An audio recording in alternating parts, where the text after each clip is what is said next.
నమస్కారం. హిందూ ధర్మాచార్య ప్రతిష్టాన్ ప్రత్యేక చర్చా కార్యక్రమం ఓ హిందూ మేలుకోకి స్వాగతం. నేను సాయి. ఈ మధ్య కాలంలో హిందూ ధర్మంపై అనేక రకాలుగా దాడులు జరుగుతున్న నేపథ్యంలో వాటిని నిరోధిస్తూ హిందూ ధర్మం మూలాల్ని, సనాతన ధర్మ విశిష్టతను ప్రజలందరికీ తెలియజేయాలనే సత్సంకల్పంతో త్రిమతాచార్యులు ఏకతాటిపైకి వచ్చి హిందూ ధర్మాచార్య ప్రతిష్టాన్ని ఏర్పాటు చేశారు. అయితే వేద వాంగ్మయాన్ని వక్రీకరిస్తూ అనేక రకాలుగా ప్రచారం జరుగుతున్న నేపథ్యంలో అసలు వేదం ఏం చెబుతోంది, మన ధర్మ శాస్త్రాలు ఏం చెబుతున్నాయి, ఈ అంశాల్ని సామాన్య ప్రజలకు కూడా అర్థమయ్యే విధంగా తెలియజేయాలనే ఉద్దేశంతో భారత్ టుడే ఈ చర్చా కార్యక్రమాన్ని చేపట్టింది. ఈరోజు ఈ చర్చా కార్యక్రమంలో మనతో పాల్గొంటూ ఉన్నారు పరమహంస పరివ్రాజకాచార్యులు శ్రీ శ్రీ శ్రీ త్రిదండి శ్రీమన్నారాయణ చిన్నజీయర్ స్వామీజీ వారి శిష్యులు అహోబిల రామానుజ జీయర్ స్వామీజీ. వారితో ఈ చర్చ మొదటి భాగం గత వారం చూశారు. మిగతా భాగం ఇప్పుడు చూద్దాం. నమస్కారం అహోబిల రామానుజ జీయర్ స్వామీజీ. మీరు చెప్తున్నట్టుగా సరే, నరాశంస అన్న పదం అనేక సందర్భాల్లో వాడారు.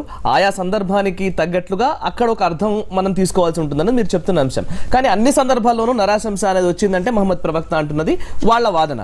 సరే, ఇది మాత్రమే కాదు, అనేక సందర్భాల్లో అనేక మంత్రాలు, అనేక శ్లోకాలని ఉటంకిస్తూ వేద పురాణాల్లో, వేద వాంగ్మయంలో కావచ్చు, శాస్త్రాల్లో, పురాణాల్లో మహమ్మద్ ప్రవక్త గురించి, అల్లా గురించిన ప్రస్తావన ఉందనేది ఒక జనరల్ పర్స్పెక్టివ్లో వాళ్ళు మాట్లాడుతున్నారు. ఎక్కడా కూడా అల్లాకు సంబంధించిన ప్రస్తావన కానీ, మహమ్మద్ ప్రవక్తకు సంబంధించిన ప్రస్తావన కానీ లేదా? మనకి ఎక్కడ నామవాచకంగా ఎక్కడా లేదు. భవిష్య పురాణంలో అక్కడ వాళ్ళు సూచిస్తూ ఇదిగో ఇక్కడ మహమ్మద్ ప్రవక్త ఉన్నాడు అని ఆ శ్లోకాల్లో ఉంది అని అక్కడ ఉందని చెప్తున్నారు. నిజంగా అక్కడ ఉంది అనేది ఉందో వాళ్ళని అంగీకరించమనండి. అలా అక్కడ పురాణమే చెప్పినప్పుడు మరి వేదంలో కూడా ఉండాలి కదా. వేదంలో ఎక్కడైనా సరే వేదానికి కపట బుద్ధి ఎందుకు ఉంటుంది? ఇప్పుడు పురాణంలో అది ఉంది అని మీరు చూపిస్తున్నారు, చూసారా ఇది ఉంది అని. మరి వేదం కూడా అలాగే ఆ నామాన్ని ప్రకటించాలి కదా. మరి ప్రకటించకుండా దాచాల్సిన అవసరం వేదానికి ఏముంటుంది? అలాంటి పక్షపాత బుద్ధి వేదానికి లేదు. ఏది వాస్తవమో ఆ వాస్తవాన్ని లోకానికి చూపిస్తుంది వేదం. అంతే తప్ప నేను దీన్ని దాచేస్తాను, వీడంటే నాకు పడదు, అలాంటి పాడ ఆలోచనలు ఉండవు. మనిషికి ఉండొచ్చు అలాంటి ఆలోచనలు, కానీ వేదం అలా కాదు. రైట్. అయితే ఒక జనరల్ ప్రశ్న స్వామీజీ, వేదమైనా లేదా మన పురాణాలైనా, ఇతిహాసాలైనా, బైబిల్ అయినా, ఖురాన్ అయినా అన్నీ ఒకే అంశాన్ని చెబుతూ ఉన్నాయి, దేవుడు ఒక్కడే అనే అంశాన్ని చెబుతూ ఉన్నాయి అనేది జనరల్గా ఒక సామాన్య ప్రజలకు ఉండే అభిప్రాయం చాలా వరకు. ఇది నిజమేనా? అంటే దేవుడు ఒక్కటే అనేది వేదాలు మనకి మనం బహుదేవత ఆరాధకులం అండి. మన దాంట్లో ఇంద్రాది దేవతలు ఉన్నారు, అలాగేనేమో దైవం అనే వాళ్ళ త్రిమూర్తులు ఉన్నారు. అయితే దీంట్లో సంప్రదాయాలు చాలా ఉండొచ్చు, ఎలా ఉన్నా బహుదేవత ఆరాధకులం మనం. కానీ మన దాంట్లో ఏం చెప్తుందంటే భగవద్గీతాది గ్రంథాల్లో ఏవి తీసుకున్నా కృష్ణుడు చెప్పాడు, యద్యద్ విభూతి మత్సత్వం శ్రీమదూర్జితమేవవ. ఈ కనబడే విశ్వంలో ఒక అద్భుతమైన శక్తి ఏదైనా ఒక లవలేశం, వాడు బాగా పాడుతున్నాడు, వాడు బాగా ఆడుతున్నాడు, ఇతను బాగా పరిపాలిస్తున్నాడు, ఇతను బాగా మాట్లాడుతున్నాడు, ఇలాంటి ఒక్కొక్క క్వాలిటీస్ ఒక్కొక్క చోట ఉన్నాయంటే వీటన్నిటికీ ఆ శక్తి ఉండడానికి గల కారణం నేనే అని తెలుసుకో. మమ తేజోంస సంభవం అన్నాడు భగవంతుడు. అంటే ఎక్కడ కూడా ఇప్పుడు పోలేరమ్మని గ్రామదేవతని పూజించే వాళ్ళు ఉన్నారు, ఎల్లమ్మని పూజించేవారు ఉన్నారు. ఎవరినైనా పూజిస్తున్నా భగవంతుడు ఒకటే చెప్పాడు, మన శాస్త్రాలన్నీ ఒకటే చెప్తున్నాయి, ఎవరినైనా నువ్వు పూజించు, నీకు ఆ స్వేచ్ఛ ఉంది. కానీ అవన్నీ చివరికి ఎక్కడికి చేరతాయి అనేది కూడా వేదం చెప్పింది. అందువల్ల మన దాంట్లో ఎక్కడ నియమనం లేదు, నువ్వు ఇదే చెయ్యాలి లేకపోతే నువ్వు నరకానికి పోతావు, లేదు నువ్వు కష్టాలు పాలవుతావు, ఇలా లేదండి. కానీ ఇప్పుడు మనం బైబిల్ కానీ ఖురాన్ కానీ ఈ మధ్య మేము చూస్తున్నాం, కొంతమందితో మాకు మిత్రులు కొంతమంది స్వామీజీ ఇందులో ఇలా ఉంది, ఇందులో ఇలా ఉంది చూడండి అని చెప్తే అవి చూస్తే ఆశ్చర్యం వేస్తుంది. నేను ఒక్కడనే దైవాన్ని, నన్ను కాదని ఎవడన్నా అంగీకరిస్తే వాడు ఉండకూడదు, వాడు ఈ భూమి మీద బతకడానికి వీలు లేదు, ఇలాంటి రూల్ చేయడం అనేది ఎంతవరకు వాస్తవం? అందువల్ల చెప్పేది దైవతత్వం గురించి చెప్పడం తప్పేం కాదు. అందులో అల్లా గురించి చెప్పచ్చు, అందులో యేసు గురించి చెప్పచ్చు, చెప్పుకోండి. కానీ మనం కాదనటల్లా, మీ దైవాల గురించి మీరు చక్కగా చెప్పుకునే స్వేచ్ఛ మీకుంది. కానీ ఇప్పుడు మన దాంట్లో ఉండేటువంటి ఓర్పు, సహనం, పరమత సహనం మనకి బాగా ఉంది. మనం అందరినీ ఆహ్వానిస్తాం. మన భరత భూమి చూడండి, మిగతా కంట్రీస్లో కొన్ని కంట్రీస్లో మేమే ఉండాలి, ఈ పద్ధతే పాటించాలి, ఇంకోటి రావడానికి వీల్లేదు, ఇలాంటివి ఉంటున్నాయి. కానీ మన దేశంలో అందరూ రావచ్చు, అందరూ ఉండొచ్చు అని ఒక స్వేచ్ఛని, అందరం కలిసి బతుకుదాం, మంచిగా బతుకుదాం అని చెప్పే గొప్ప జాతి మన భరత జాతి. అందువల్ల మన దాంట్లో ఉండే తత్వంలో దైవంలో మనకి ఎక్కడ ఇబ్బంది లేదండి. ఓకే, వేదాల్లో ఏసా అన్న, వేదాల్లో అల్లా అన్న, ముహమ్మద్ ప్రవక్త అన్న, నరాశంస అన్న పదాన్ని ఉపయోగించిన ఏదైనప్పటికీ కూడా ఇది ఒక సమభావనను కలిగించే విధంగా ఇటువంటి ప్రచారం జరుగుతుందని ఎందుకు అనుకోకూడదు? బాగుంది, చాలా మంచి ప్రశ్న వేశారు. కానీ సమభావన రావాలి అనుకుంటే మీరందరూ వచ్చేసి వేదంలో చెప్పబడే దైవం ఈయనే అని చెప్పి మీరు అంగీకరించేస్తే అయిపోతుంది కదా. సమభావన రావడానికి మీరు వచ్చేసి ఇదిగో ఇక్కడ ఉన్నవాడు ఇప్పుడు నా దగ్గరకు వచ్చేసి, లేదు ఒక చిన్న మాట అండి, బాగుండదు కానీ తప్పదు, ఒక ఆయనకి సమభావన కలిగించాలనిపించింది. ఒక ఆవిడ దగ్గరికి వెళ్ళి, అమ్మ మీ ఆయన నేను ఒకటే అన్నట్టు ఒక ఆవిడతో బాగుంటుంది అది చెప్పండి, అది ఎంతవరకు సబబు? అలాగే ఇప్పుడు నేను నమ్మే దైవం నాకు ఒకటి ఉంది, నాకు పరమరుషులంతా చెప్పిన దైవం ఒకటి ఉంది, ఆ దైవాన్ని నేను విశ్వసిస్తున్నా. ఆ విశ్వాసాన్ని చెదరగొట్టకూడదు. ఒక కథ కూడా చెప్తూ ఉంటారు మన పెద్దలు. విష్ణు సహస్రనామంలో ఒక ఆయన స్తోత్రం విష్ణు సహస్రనామం చదువుతూ మరప్రభు అని చదువుతున్నాడు. అలా చదువుతూ ఉంటే మరం అంటే సంస్కృతంలో మనకి చెట్టు అని, తమిళంలో చెట్టు అని అర్థం అండి. వాడు మరం అంటే చెట్టు కదా, నాకు మా ఇంటి ఎదురుగుండా ఉన్న చెట్టే దేవుడా నేను తెలుసుకోలేకపోయాను అని ఆ చెట్టు చుట్టూ తిరుగుతూ ప్రదక్షిణాలు చేస్తున్నట్ట. వాడికి చాలా కలిసి వచ్చింది, మంచి జరిగింది.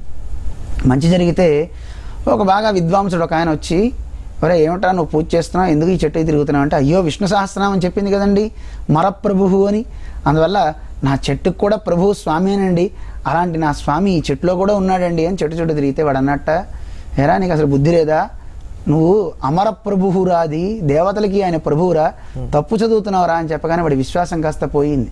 అయ్యో నేను ఇంతకాలం ఇలా చేస్తున్నానే, తప్పు చేశానని ఏడ్చి వాడు చాలా బాధపడి ఇంట్లో పడుకున్నట్ట. ఆ రోజు రాత్రి పండితుడి కల్లో భగవంతుడు కనపడి లెంపకాయలు ఇచ్చేటండి. బాగా ఏమయ్యా నువ్వు చేసింది ఏం బాగుందని భగవంతుడిని తన ప్రశ్న వేశాడు. స్వామి నేనేం చేశాను, వాడు తప్పు చేస్తే చెప్పడం తప్ప, నన్ను ఇలా శిక్షించడం తగునా అని కల్లోనే వీడు అడిగట. అవునరా, మరి వాడేదో చెట్టే దైవం అనుకుంటున్నాడు, వాడేదో తిరుగుతున్నాడు, తిరగనివ్వక వాడిని ఎందుకు నువ్వు హింసించావు, వాడిని ఎందుకు వాడి భావాన్ని చెడగొట్టావు అని అడిగితే ఇప్పుడు వాడు చెప్పాట అక్కడ విభక్తి లోపించిందండి అన్నట్ట. ఒరే నీ విభక్తులు పాడుగాను, విభక్తులు అక్కర్లేదురా, భక్తి లేనప్పుడు విభక్తులు ఉండి ప్రయోజనం ఏమిటి? కావాల్సింది భక్తి, భగవంతుడి మీద భక్తి. ప్రపంచం అంతా నిజానికి నేను కదా, వృక్షంలో నేను లేనా, పర్వతాల్లో నేను లేనా, అంతటా నేనున్నాను కదా, సర్వవ్యాపకుడు అంటారు కదా నన్ను. మరి అప్పుడు సర్వవ్యాపకుడు కాదు అని నువ్వు అంగీకరిస్తావా? లేదు, మీరు సర్వవ్యాపకుడే. మరి అయినప్పుడు మరి వాడిని ఎందుకు వద్దన్నావు, తప్పైపోయింది అన్నట్ట. అందువల్ల ప్రధానంగా ప్రేమ కావాలి. ఆ ప్రేమ లేనిది ఈ విభక్తులు ఇవి కావు కదా. ఎందుకు చెప్తున్నానంటే ఈ మాట, మనస్సు చెదిరించకూడదు. మనకి పరమర్షులు చెప్పారు, పరమర్షుల కంటే హితైషులా వీళ్ళు చెప్పండి మీరు. ఇప్పుడు పరమర్షులంతా కూడా ఏది మంచి మార్గం మనకి చెప్పారు. వాళ్ళంతా ఎంత విజ్ఞానాన్ని ఆర్జించిన వారు, సామాన్యుల ఎన్నో వేల సంవత్సరాలు తపస్సు చేసుకున్న వాళ్ళు. మనకి విద్యారణ్యులు అని ఒక మహానుభావులు, వేదాంత దేశకులనే మహానుభావులు, వీళ్ళంతా కూడా సామాన్యులు కాదని తర్కశాస్త్రంలోనూ వాటిల్లోనూ చాలా ప్రతిభ కలిగినటువంటి పండితులు. అంత గొప్ప పాండిత్యం కలిగి ఉండి కూడా వాళ్ళు దైవారాధన మీద మనందరినీ కూడా ఒక మంచి మార్గంలో నడపడానికి వేదంలో ఉండే అర్థాలన్నీ చెప్తూ, ఒక ఆలంబనం మనకు కావాలి. ఆలంబనం లేని విద్య పనికిరాదు. ఎంతో విజ్ఞానాన్ని ఆర్జించాలి, ఏదో ఆర్జించాలని న్యాయాన్ని తర్కం అంటాం. ఆ తర్కశాస్త్రాలను చదివినటువంటి పెద్ద పెద్ద మేధావులు, సామాన్యులు కాదు వాళ్ళు, జ్యోతిష్ శాస్త్రంలో, తర్కంలో, వీటన్నిటిలో మంచి పాండిత్యం కలిగి, ఛందస్సులో ఇంత పాండిత్యం కలిగి వాళ్ళు మనకి వేదాల్ని, ఇదిగో వేదాలు ఎంత గొప్ప అర్థాన్ని చెప్తున్నాయి, మనందరినీ మంచి మార్గంలో నడిపే దైవం ఈయన అని చెప్తున్నాయి, మీరంతా ఈ మార్గంలో వెళ్ళండి అని చెప్పారంటే వాళ్ళకంటే మేధావంతులా ముందు చెప్పండి. వీళ్ళు ఏ శాస్త్రాలు చదివారు కదండి. సరే, మీరు చెప్తున్నట్టుగా వేదాలు, పురాణాలు లేదా ఇతిహాసాలు ఏవైనా సరే, ఇవన్నిటిలో కూడా కొన్ని పదాలని సృష్టించి కానీ కొన్ని పదాలకు ఇది అర్థం అని చెప్పి కానీ ఒక ప్రచారం అయితే జరుగుతోంది, ఇతర మతస్థులు చేస్తున్న ప్రచారం. సరే, మన హిందూ ధర్మ ప్రచారకులు ఎవరైనా కానీ బైబిల్లో కానీ ఖురాన్లో కానీ ఇటువంటి అంశాలు ఉన్నాయి అని తెలుసుకునే ప్రయత్నం కానీ, దాంట్లో హిందూ దేవుళ్ళకు సంబంధించిన ప్రస్తావన ఉంది అనే ఒక ప్రచారం కానీ చేయాలన్న ఒక సంకల్పం కానీ ఎందుకని రాలేదు? ఎందుకు అటువైపు ఎందుకని వెళ్ళలేదు? మన వాళ్ళకి మన గ్రంథాలు చదివే తీరికే లేదు. ఎందుకంటే మన వాళ్ళల్లో ఎలా ఉందంటే, ఏదో మన పెద్దలు చెప్పారు కదా, ఏదో బొట్టు పెట్టుకుందాం, ఏదో చేద్దాం, అదే కాకుండా ఇంకోటి ఏంటంటే మన వాళ్ళల్లో చాలా మందికి అనిపించేది ఏంటంటే మనకి ఒక దేవుడికి వెళ్ళి మొక్కాలన్నా ఏదైనా పూజ చేస్తున్నారన్నా కారణం వెనకాతల బలంగా ఉండేది ఏంటంటే అమ్మో నాకు పరీక్షలు ఉన్నాయి, పరీక్షల్లో పాస్ చేయాలి, దేవుడా నేను తొందరగా పాస్ అయ్యేలా చేయి నేను అని గుడి చుట్టూ తిరుగుతాడు. లేదు ఏదో ఒక రకమైనటువంటి ఒక కోరికతో దైవం దగ్గరికి వెళ్తున్నాడే తప్ప అసలు ఈ దైవం ఎవరు, నేనెవరు, ఈ శరీరం ఎవరు, ఈ శరీరం లోపల ఉన్నవాడిని నేను ఒకటేనా కాదా, ఈ ప్రకృతి ఏమిటి అని ఆలోచించే స్థితి మనకి లేదండి. కానీ ఆ రకమైనటువంటి స్థితి పూర్వం మన పెద్దలు వాళ్ళు కలిగించారు.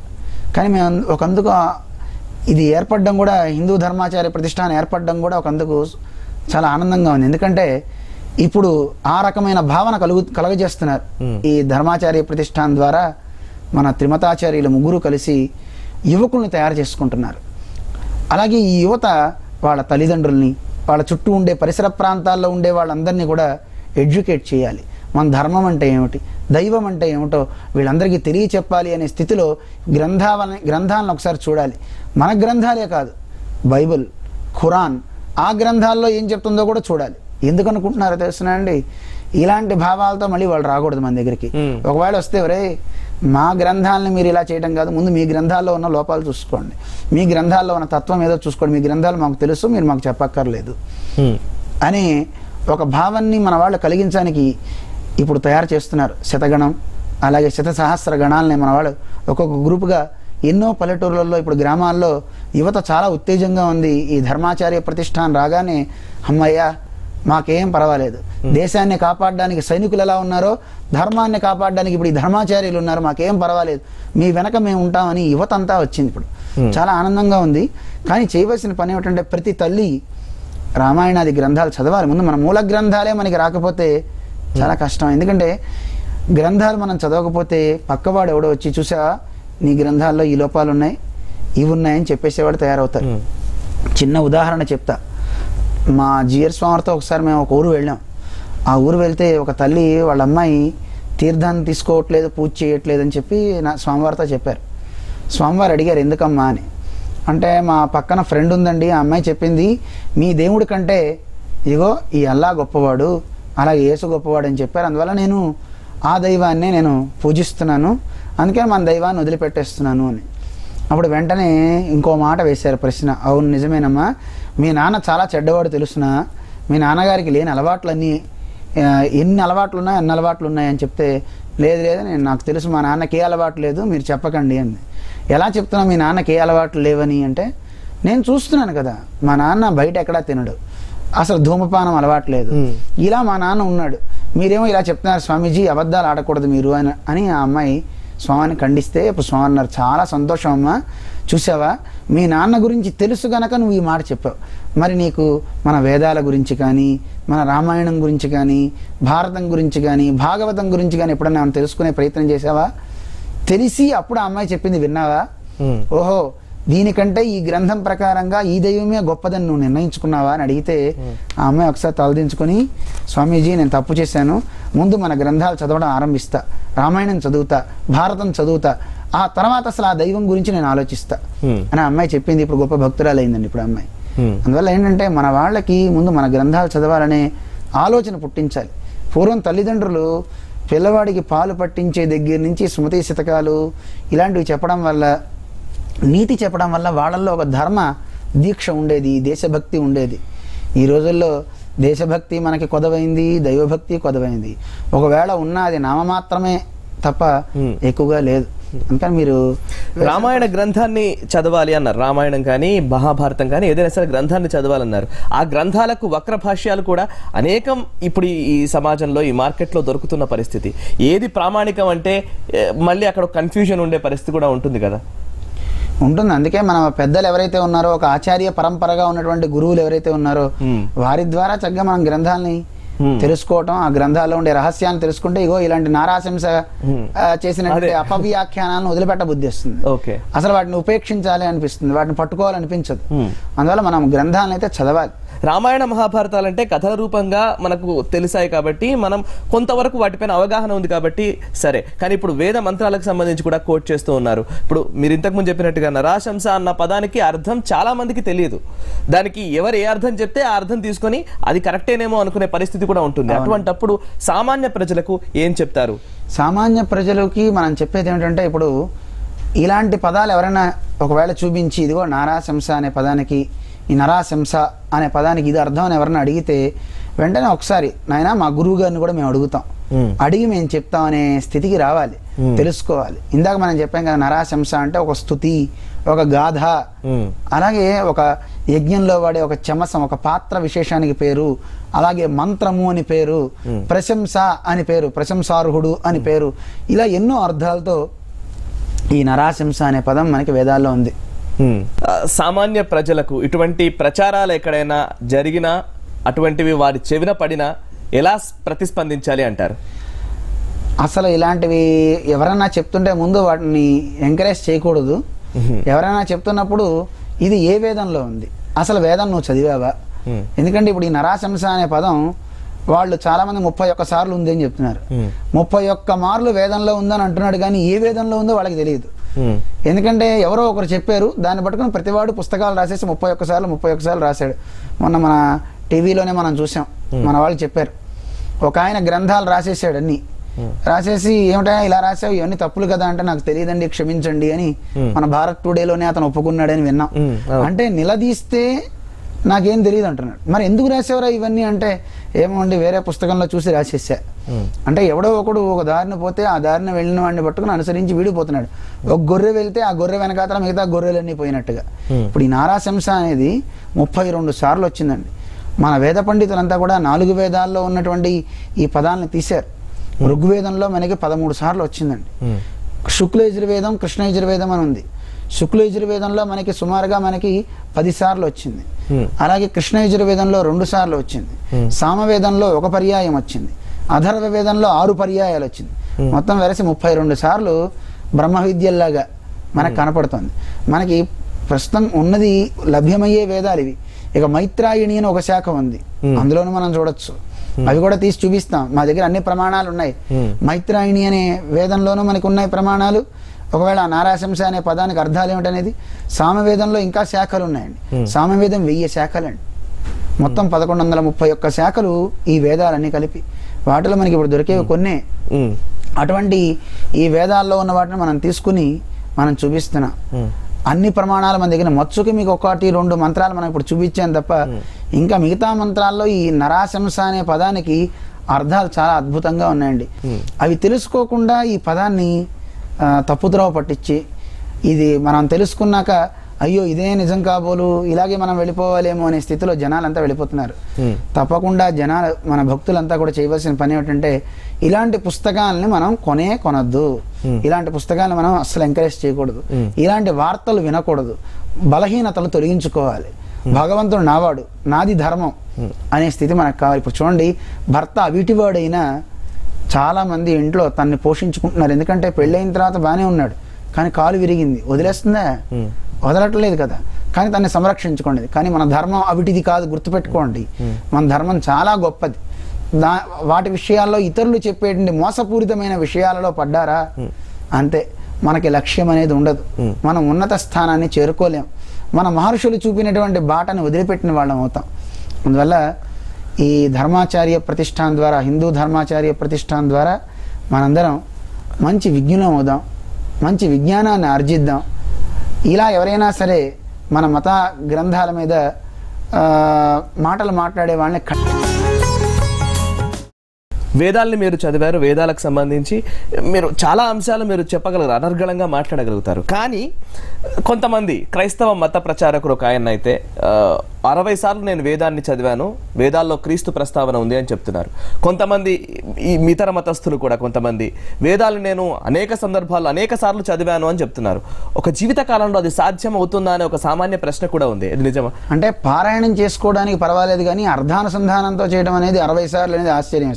అంటే మాకు ఇంకో ఆశ్చర్యం అంటే 60 సార్లు చదివి అన్ని తప్పులు ఎలా చెప్తున్నాడో అది అర్థం కావట్లేదు. ఒకసారి చదువుకుంటేనే మనం ఏదైనా మంచిగా ఓహో ఇందులో ఇది ఉంది, ఇందులో ఇది ఉందని తెలుస్తుంది. 60 సార్లు చదివాను, పురాణ ఇతిహాసాలన్నీ చిన్నప్పటి నుంచి అవపోసన పట్టానని తప్పుదారి చూపిస్తే వాడు 60 సార్లు చదివినా ఒకటే, 100 సార్లు చదివినా ఒకటే. మీకు రహస్యం చెప్పాలండి, మేమందరం వేదం చదువుకునేవాళ్ళం, మాతో పాటు ఇంకో పిల్లవాడు కూడా చదువుకునేవాళ్ళం. ఆ చదివేటప్పుడు మా టీచర్ గారు క్వశ్చన్స్ అన్నీ అప్పచెప్పించుకుంటుంటే ఒక పిల్లవాడు ఒకసారి చదివి అప్పచెప్పేసేవాడు. మా పక్క ఫ్రెండ్ ఇంకోటి ఉండేవాడు, వాడు 100 సార్లు చదివేవాడు అండి, కానీ క్వశ్చన్ అప్పచెప్పేవాడు కాదు. బహుశా ఈ 60 సార్లు చదివినవాడు మా ఫ్రెండ్ 100 సార్లు చదివినవాడు ఇద్దరు ఒకటేలా అనిపిస్తుంది. ఎందుకంటే వాడు చదివి సరిగ్గా రాయలేదు, పరీక్ష తప్పేవాడు. ఈ 60 సార్లు చదివినవాడు కూడా అంతేనేమో అనిపిస్తుంది. ఎందుకంటే వేదం మీద గౌరవం ఉంది అనే భావన ఉంది. చాలా చాలా బాగా, అసలు చూస్తే మనకే పుస్తకం చూస్తే అబ్బాయి ఇతనికి ఉన్నంత భక్తి వేదాల మీద ఎవరికీ లేదనిపిస్తుంది. వేదాల్లో ఉండే ఋషుల మీద ఎంత గౌరవం ఉందో అనిపిస్తుంది. కానీ ఆ ఋషులనే కించపరిచే మాటలు మాట్లాడాడు. వేదం మీద పోనీ లక్ష్యం ఉందనిపిస్తే మాకు మొన్న మధ్య ఒక వీడియో చూసాం. ఆ వీడియోలో అతను చెప్పిన మాట, వేదాల మీద నాకు అంత అవసరం లేదు, వేదాల్లో చెప్పబడినటువంటి దైవం ఎవరు అంటే యేసు, ఆయన మీదే. ఎందుకంటే ఈ హిందువులందరూ నమ్మాలి అంటే వాళ్ళకి వేదాన్ని చూపిస్తే తప్ప వాళ్ళు ఆ మార్గంలోకి రారు గనక నేను దీన్ని చూపిస్తున్నానంటూ అతను మాట్లాడే వ్యాఖ్యలు చూస్తే అసఖ్యం వేస్తుంది. అంటే ఊసర వెల్లిలాగా రంగులు మారుస్తున్నాడు, ఏ ఎండకు ఆ గొడుగు పడుతున్నారు.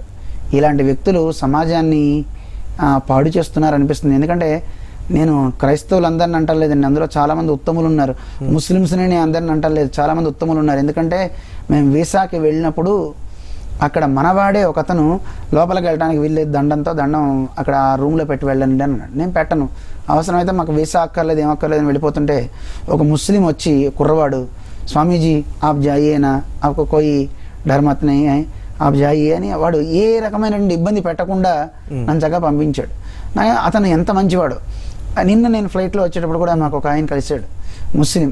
స్వామీజీ నేను ఫస్ట్ నుంచి ఇక్కడే పెరిగిన వాడిని హైదరాబాద్లో, మనకి ఏదైతే ఏమంటే మనందరం కలవాలి, మన దేశం కోసం పాటుపడాలి అన్నాడండి.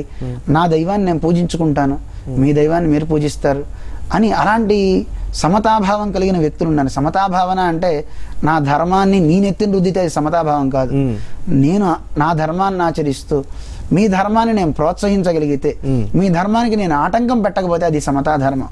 అంతేకాని నేను నమ్మిన సిద్ధాంతాన్ని నువ్వు కూడా నమ్మాలి అంటే అది సమతా ధర్మం ఎలా అవుతుంది? ఓకే, అధర్మంగా అసత్య ప్రచారాలు చేస్తున్న వాళ్ళ పట్ల ప్రభుత్వాలు ఎలా వ్యవహరించాలంటారు?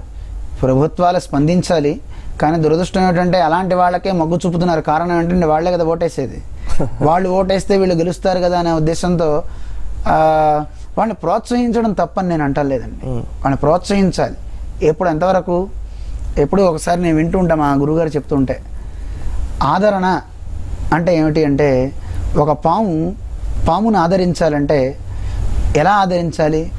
ఉంటే పుట్టలో ఉండాలి, లేకపోతే బుట్టలో ఉండాలి, అలా ఉంటే దాన్ని ఆదరణ. అలాగే ఒక పులిని ఆదరించాలి, ఉంటే అది బోన్లో ఉండాలి, లేకపోతే జంగల్లో ఉండాలి, అడవిలో ఉండాలి, అది దాన్ని ఆదరణ. దాన్ని అంతవరకు దాని హద్దులో దాన్ని ఉంచడం. అలాగే మత ప్రచారకులు ఎవరైనా కావచ్చు, ఈ దేశంలో ఉండే హక్కు అందరికీ ఉంది. అందరూ స్వేచ్ఛగా వారి మతాన్ని వారి దైవాన్ని చెప్పుకోవచ్చు. అయితే అది తప్పి వారు ప్రవర్తించేటప్పుడు వాళ్ళకి చెప్పగలగాలి. ఇప్పుడు చూడండి, చూస్తున్నాం మన ప్రభుత్వాల్లో కూడా ఎక్కడ ఓట్లు పోతాయో అనే ఉద్దేశంతో మన దేవాలయాలను కొట్టిపారేస్తున్నారు. అది అక్కడి నుంచి మసీదు కానీ ఏమన్నా అడ్డుంటే వాటిని కనీసం గోడ కూడా ముట్టుకునే ధైర్యం మన వాళ్ళకి లేదు. మన పెద్దలంతా ఒకటే చెప్తున్నారు, ఇప్పుడు దేశానికి ఇబ్బందిగా అంటే ఆ రహదారికి అడ్డుగా ఉంది, దేశ ప్రజల సౌఖ్యం కోసం ఏదైనా జరుగుతుంది, ప్రభుత్వం చేస్తుందంటే ఆ పక్కన మన దేవాలయం ఉన్నా, చర్చి ఉన్నా, మసీదు ఉన్నా, ఏమున్నా ఈ మూడు తీసి ఇంకో చోట ప్రతిష్ఠ చేసుకోవచ్చు. మనకి ఎలాగో ప్రతిష్టలో కళాపకర్షణ అని ఉంది. దైవాన్ని అక్కడి నుంచి కళాపకర్షణ కలశంలో తీసుకుని ఇంకో చోట స్థలంలో మనం దేవాలయం కట్టుకుని ఆ దేవాలయంలో స్వామిని ప్రతిష్ఠ చేసుకునే నియమనం మనకుంది. అలా మన దైవాన్ని మనం చేసుకుంటాం. మిగతా వాళ్ళు కూడా ఆ రూల్ పాటించాలి కదా. కానీ మనం కొట్టిపారేస్తున్నారు. చెత్తను తీసినట్టుగా విగ్రహాలు అలాగా క్రేన్లతో వాటితో తీసేసి పక్కన పెట్టడం అమానుషం. ప్రభుత్వాలు కూడా ఈ వైఖరిలో చాలా చాలా నియమంగా ఉండాలి.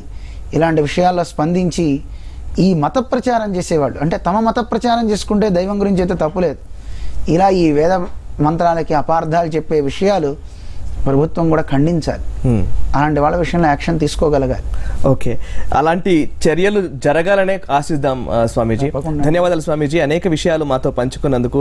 ముఖ్యంగా మాకు తెలియని, సామాన్య ప్రజలకు అర్థం కాని కొన్ని పదాలు, ముఖ్యంగా నరాశంస అన్న పదాన్ని అనేక సందర్భాల్లో వాడారు, కానీ ఒక మహమ్మద్ ప్రవక్తకే జోడించి చెబుతున్న ప్రచారం అసత్యమని చెప్పినందుకు. ఎందుకంటే ప్రశంసార్హుడు ఆయన అని వాళ్ళు చెప్తున్నారు. మనకి విష్ణు సహస్రనామాది గ్రంథాలు ఏం చెప్తున్నాయంటే ఇక్కడ స్తుతి పరంగా కూడా ఈ నరాశంస అనే దానికి ఉంది. స్తవ్య స్తవ ప్రియ స్తోత్రం అని మనకి ఉంది. స్తవ్య స్తవ ప్రియ అని మొత్తం అంతా ఉండి స్తుతించబడేవాడేవాడు, స్తుతి ఏమిటి, ఇవన్నీ ఎవరికి ఆపాదిస్తాయంటే ఇవన్నీ కూడా భగవంతునికే అని అర్థంలో మనకి చెప్తున్నారు. అదే కాకుండా ఇక్కడ కూడా ఈ నరాశంస అనే పదం అగ్ని విశేషంగా కూడా చెప్పారండి. అక్కడ అగ్నిని నరాశంస అనే పదంతో చెప్పారు. మహమ్మద్ని కానే కాదు, అది తప్పు, అది విరమించుకోవాలి. ఈ ఒక్కళ్ళే కాదండి, ఎన్ని పుస్తకాలండి. చాలా మంది ముస్లింలందరూ కూడా అంటే నాయకులుగా ఉన్నవాళ్ళు ఈ ప్రచారం చేస్తున్నారు. ఇది చాలా తప్పు. ఇప్పుడు ఇలాంటి మంత్రాలకి వ్యాఖ్యానాలు మన దగ్గర అన్నీ ఉన్నాయి, కోకొల్లలుగా.